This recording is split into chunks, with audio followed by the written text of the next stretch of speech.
Excerpt from a local newspaper. Ominous unknown killer still at large.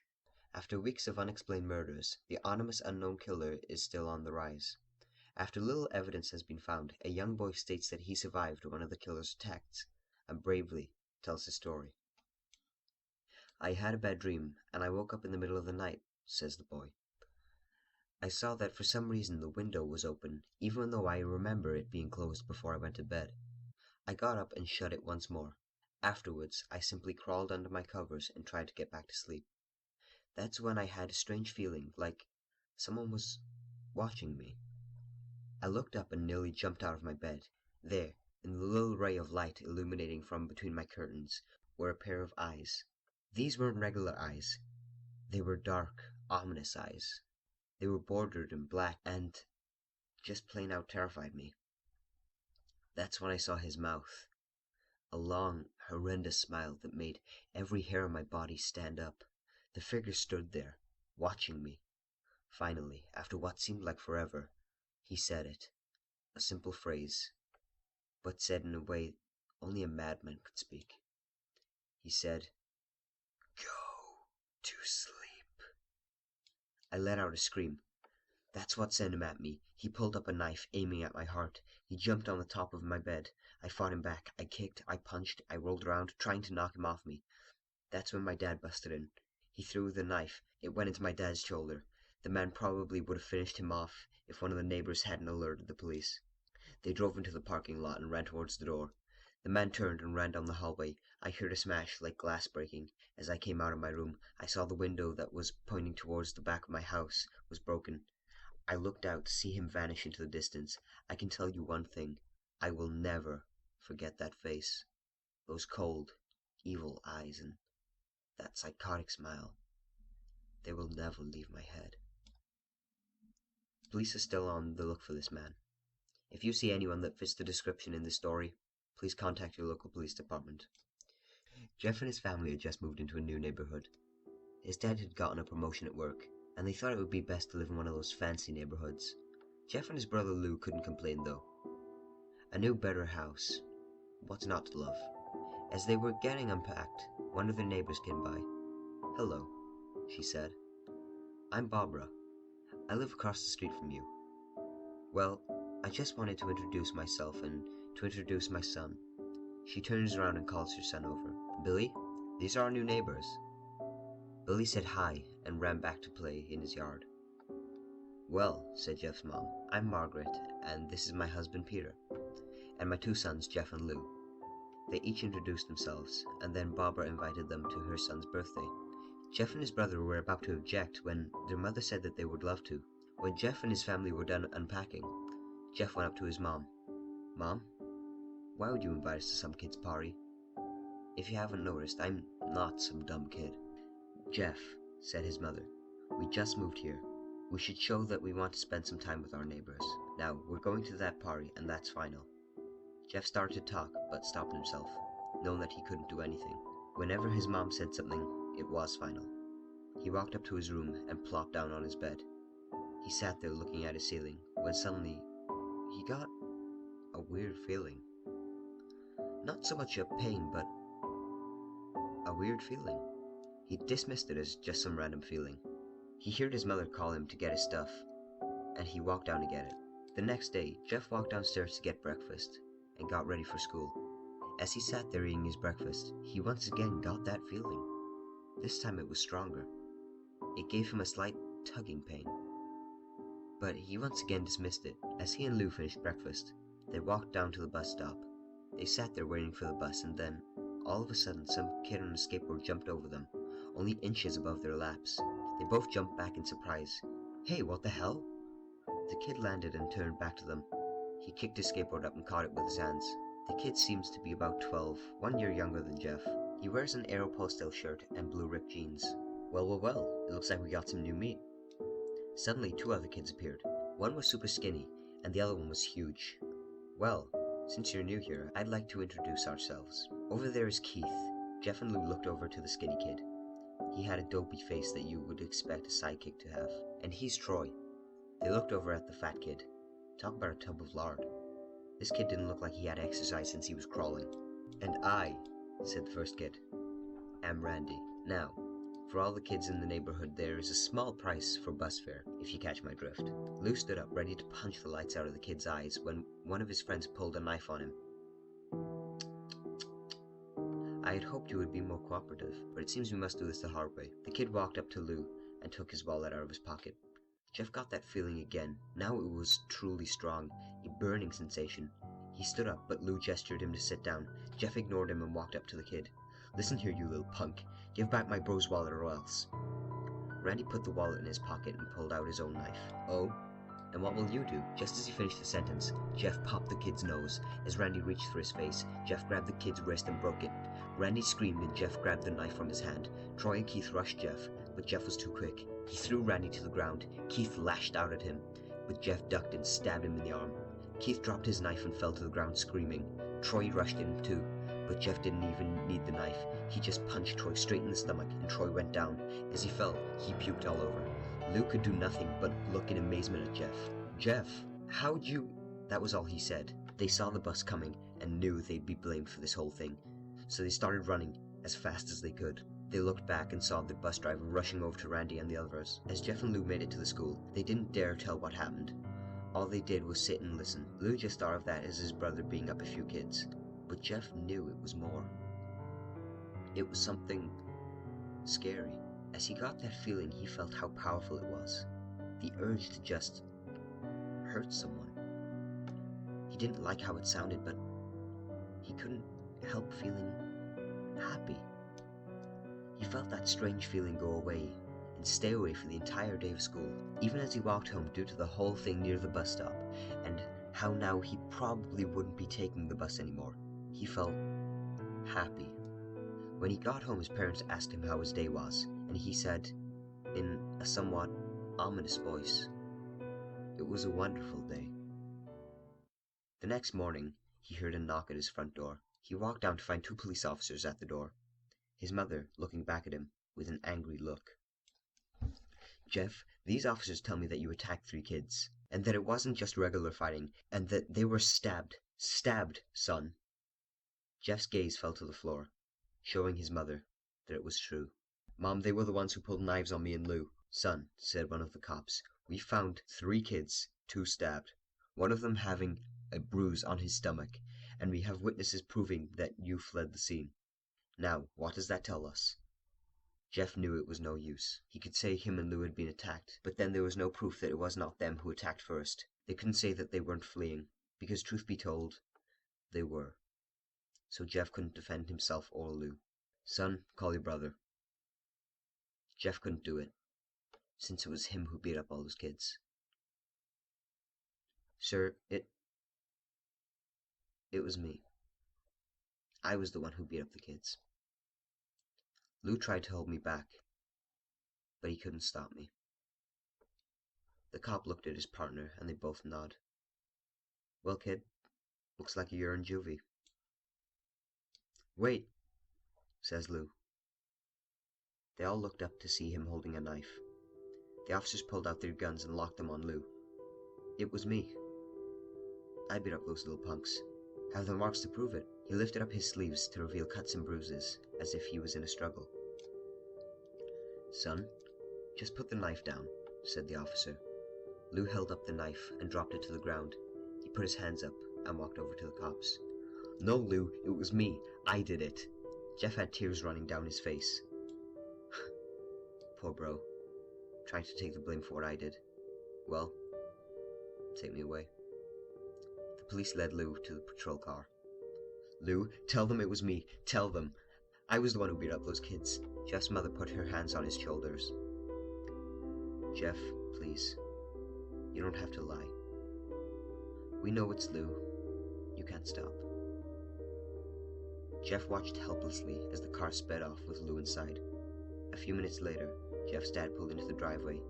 Seeing Jeff's face and knowing something was wrong. "Son? Son, what is it?" Jeff couldn't answer. His vocal cords were strained from crying. Instead, Jeff's mother walked his father inside to break the bad news to him, as Jeff wept out in the driveway. After an hour or so, Jeff walked back into the house, seeing that his parents were both shocked, sad, and disappointed. He couldn't look at them. He couldn't see how they thought of Lou when it was his fault. He just went to sleep, trying to get the whole thing out of his mind. 2 days went by with no word from Lou at JDC. No friends to hang out with. Nothing but sadness and guilt. That was until Saturday, when Jeff was woke up by his mother with a happy, sunshiny face. "Jeff, it's the day," she said as she opened up the curtains and let light flood into his room. "What? What's the day?" asked Jeff as he stirs awake. "Why, it's Billy's party." He was now fully awake. "Mom, you're joking, right? You don't expect me to go to some kid's party after—" There was a long pause. "Jeff, we both know what happened. I think this party could be the thing that brightens up the past days. Now, get dressed." Jeff's mother walked out of the room and downstairs to get ready herself. He fought himself to get up. He picked out a random shirt and a pair of jeans and walked downstairs. He saw his mother and father all dressed up. His mother in a dress and his father in a suit. He thought why they would ever wear such a fancy clothes to a kid's party. "Son, is that all you're going to wear?" said Jeff's mom. "Better than wearing too much," he said. His mother pushed down the feeling to yell at him and hid it with a smile. "Now, Jeff, we may be overdressed, but this is how you go if you want to make an impression," said his father. Jeff grunted and went back up to his room. "I don't have any fancy clothes," he yelled back downstairs. "Just pick out something," called his mother. He looked around in his closet for what he would call fancy. He found a pair of black dress pants he had for special occasions and an undershirt. He couldn't find a shirt to go with it, though. He looked around and found only striped and patterned shirts, none of which would go with dress pants. Finally, he found a white hoodie and put it on. "You're wearing that," they both said. His mother looked at her watch. "Oh, no time to change, let's go," she said as she herded Jeff and his father out the door. They crossed the street over to Barbara and Billy's house. They knocked on the door, and it appeared that Barbara, just like his parents, way overdressed. As they walked inside, all Jeff could see were adults. No kids. "The kids are out in the yard. Jeff, how about you go and meet some of them?" said Barbara. Jeff walked outside to a yard full of kids. They were running around in weird cowboy costumes and shooting each other with plastic guns. He might as well have been standing in Toys R Us. Suddenly, a kid came up to him and handed him a toy gun and hat. "Hey, wanna play?" he said. No, kid, I'm way too old for this stuff." The kid looked at him with a weird puppy dog face. "Please?" said the kid. "Fine," said Jeff. He put on the hat and started to pretend to shoot the kids. At first he thought it was totally ridiculous, but then he started to actually have fun. It might not have been super cool, but it was the first time he had done something that took his mind off of Lou. So he played with the kids for a while until he heard a noise, a weird rolling noise. Then it hit him. Randy, Troy, and Keith all jumped over the fence on their skateboards. Jeff dropped the fake gun and ripped off the hat. Randy looked at Jeff with burning hatred. "Hello, Jeff, is it?" he said. "We have some unfinished business." Jeff saw his bruised nose. "I think we're even. I beat the crap out of you, and you get my brother sent to the JDC. Randy got an angry look in his eyes. "Oh no, I don't go for even. I go for winning. You may have kicked our asses that one day, but not today." As he said that, Randy rushed Jeff. They both fell to the ground. Randy punched Jeff in the nose, and Jeff grabbed him by the ears and headbutted him. Jeff pushed Randy off of him, and both rose to their feet. Kids were screaming and parents were running out of the house. Troy and Keith pulled guns out of their pockets. "No one interrupts or guts will fly," they said. Randy pulled a knife on Jeff and stabbed it into his shoulder. Jeff screamed and fell to his knees. Randy started kicking him in the face. After 3 kicks, Jeff grabs his foot and twists it, causing Randy to fall to the ground. Jeff stood up and walked towards the back door. Troy grabbed him. "Need some help?" He picks Jeff up by the back of the collar and throws him through the patio door. As Jeff tries to stand, he is kicked down to the ground. Randy repeatedly starts kicking Jeff until he starts to cough up blood. "Come on, Jeff. Fight me." He picks Jeff up and throws him into the kitchen. Randy sees a bottle of vodka on the corner and smashes the glass over Jeff's head. "Fight!" He throws Jeff back into the living room. "Come on, Jeff, look at me." Jeff glances up, his face riddled with blood. I was the one who got your brother sent to JDC, and now you're just going to sit there and let him rot for a whole year? You should be ashamed. Jeff started to get up. Oh, finally, you stand and fight. Jeff is now to his feet, blood and vodka on his face. Once again, he gets that strange feeling, the one in which he hasn't felt for a while. Finally, he's up, says Randy as he runs at Jeff. That's when it happens. Something inside Jeff snaps. His psyche is destroyed. All rational thinking is gone. All he can do is kill. He grabs Randy and pile drives him to the ground. He gets on top of him and punches him straight in the heart. The punch causes Randy's heart to stop. As Randy gasps for breath, Jeff hammers down on him, punch after punch. Blood gushes from Randy's mouth until he takes one final breath and dies. Everyone is looking at Jeff now. The parents, the crying kids, even Troy and Keith, although they easily break from their gaze and point their guns at Jeff. Jeff sees the guns trained on him and runs for the stairs. As he runs, Troy and Keith let out fire on him, each shot missing. Jeff runs up the stairs. He hears Troy and Keith follow up behind. As they let out their final rounds of bullets, Jeff ducks into the bathroom. He grabs the towel rack and rips it off the wall. Troy and Keith race in, knives ready. Troy swings his knife at Jeff, who backs away and bangs the towel rack into Troy's face. Troy goes down hard, and now all that's left is Keith. He's more agile than Troy, though, and ducks when Jeff swings the towel rack. He dropped the knife and grabbed Jeff by the neck. He pushed him to the wall. A bottle of bleach fell from the top of the shelf. It burnt both of them, and they both started to scream. Jeff wipes his eyes as best he could. He pulled back the towel rack and swung it straight to Keith's head. As he lay there bleeding to death, he let out an ominous smile. "What's so funny?" asked Jeff. Keith pulled out a lighter and flicked it on.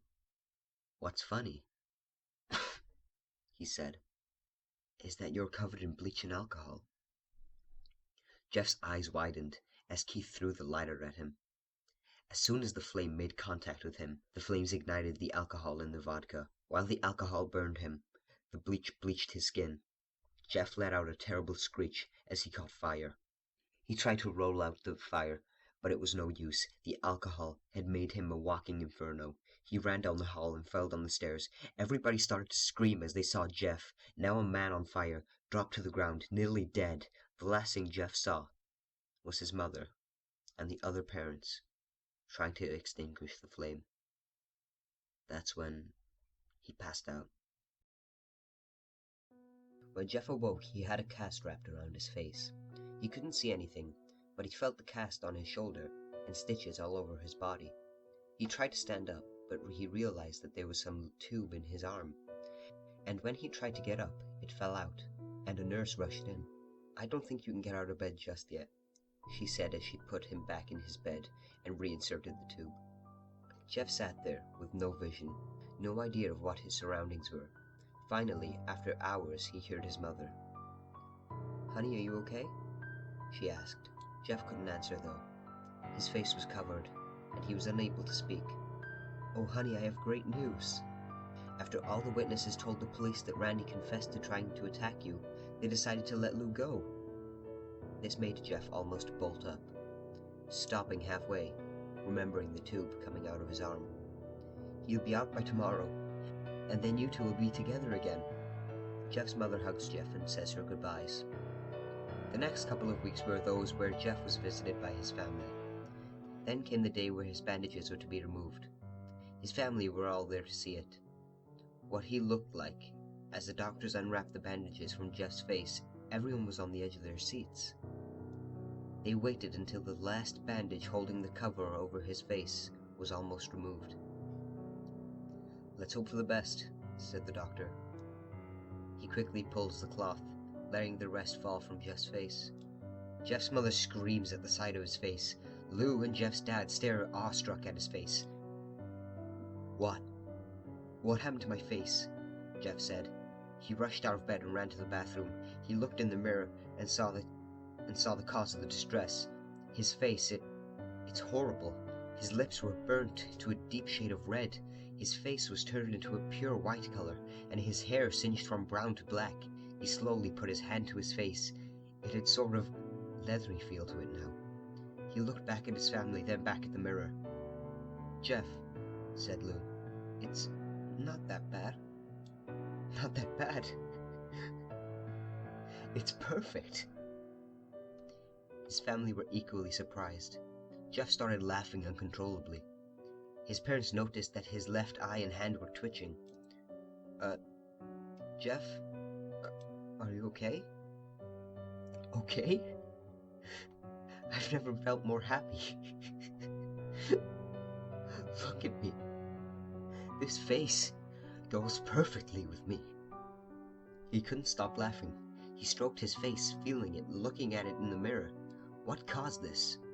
Well, you may recall that when Jeff was fighting Randy, something in his mind, his sanity, snapped. Now he was left as a crazy killing machine. That is, his parents didn't know.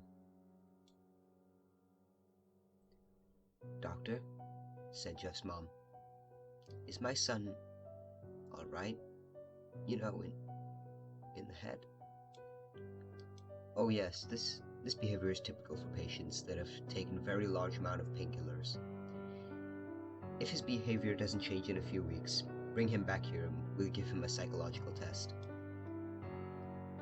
Oh, thank you, Doctor. Jeff's mother went over to Jeff. Jeff, sweetie, it's time to go. Jeff looks away from the mirror, his face still formed into a crazy smile. Okay, Mommy. His mother took him by the shoulder and took him to get his clothes. This is what came in, said the lady at the desk. Jeff's mom looked down to see black dress pants and a white hoodie her son wore. Now they were clean of blood and now stitched together. Jeff's mother led him to his room and made him put clothes on. Then they left, not knowing that this was their final day of their life. Later that night, Jeff's mother awoke to the sound of crying from the bathroom. It sounded as if someone was crying. She slowly walked over to see what it was. When she looked into the bathroom, she saw a horrendous sight. Jeff had taken a knife and carved a smile into his cheeks. Jeff, what are you doing? Asked his mother. Jeff looked over to his mother. I couldn't keep smiling, Mommy. It hurt after a while. Now I can smile forever.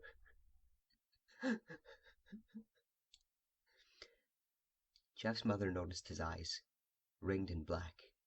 Jeff, your eyes. His eyes were seemingly never closing. I couldn't see my face. I got tired and my eyes started to close. I burned out the eyelid so I could forever see myself. My new face. Jeff's mother slowly started to back away, seeing that her son was going insane. What's wrong, Mommy? Aren't I beautiful? Yes, son, she said. You are. Let me go get Daddy, so he can see your face. She ran into the room and shook Jeff's dad from his sleep. Honey, get the gun, we... She stopped, as she saw Jeff in the doorway, holding a knife. Mommy, you lied. You lied. That's the last thing they hear as Jeff rushes them with a knife, gutting both of them. His brother Lou woke up, startled by some noise. He didn't hear anything else, so he just shut his eyes and tried to go back to sleep. As he was on the border of slumber, he got the strangest feeling that someone was watching him. He looked up before Jeff's hand covered his mouth. He slowly raised the knife, ready to plunge it into Lou. Lou thrashed here and there, trying to escape Jeff's grip. Shh, Jeff said. Just go to sleep.